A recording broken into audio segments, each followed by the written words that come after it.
ছেলেটাকে নিয়ে আর পারি না।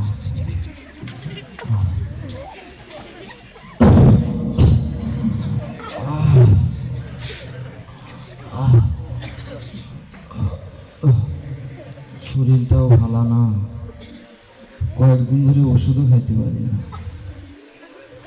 আর্থিক অবস্থাও খারাপ, ঘরে চাউল নাই, ঘরে বৃষ্টি আসলেই ঘরে টিনের ফাঁক দিয়ে টুকটুক করে শরীরে পানি পড়ে। আমাদের শরীরে পানি পড়লে বেশি একটা মনে হয় না, কিন্তু আমার সাইডে শরীরে পানি পড়লে আমার অনেক কষ্ট লাগে। ছেলেটা শহরে পড়ালেখা করে,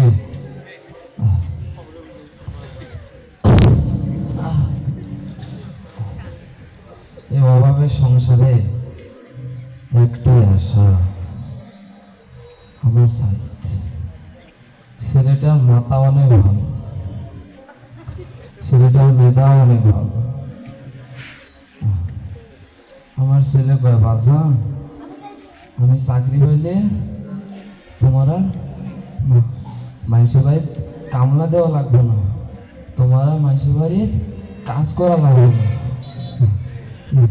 এগুলা শুনি অনেক গর্ব, দেখা লাগবো না ছাওয়াল টাকা, হ্যাঁ দেখা লাগবো না। কয়েকদিন আগে মাস্টার মশাই কয় শহরে কিসে নাকি আন্দোলন। আমরা ভাই মূর্খ সূর্খ মানুষ, এত কিছু বুঝি না। আমার সাইড ভালোভাবে বাসায় আসলে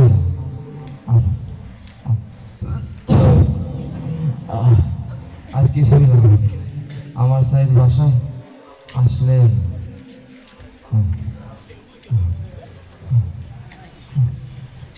আমার এমন লাগতেছে জ্ঞান, আমার এমন লাগতেছে জ্ঞান, আমার এমন লাগতেছে জ্ঞান। আমার বাজারে কিছু হইল নাকি, আমার বাজারে কিছু হইল নাকি? না, কি এগুলা মাথায় আসে না।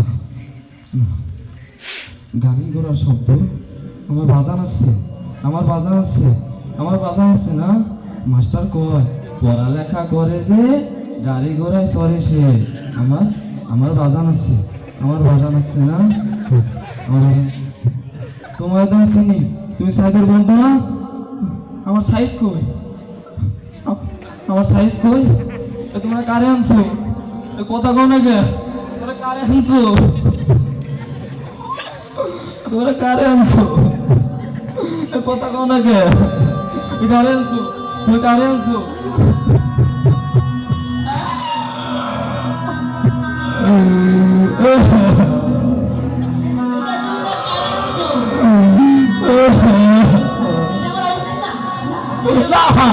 এটা আমার আবু সাইদ না, আবু সাইদ না, এটা আমার আবু সাইদ না, এটা আবু সাইদ না, এটা আমার আবু সাইদ না। আমার না বুঝিনি তুই চাকরি করবি।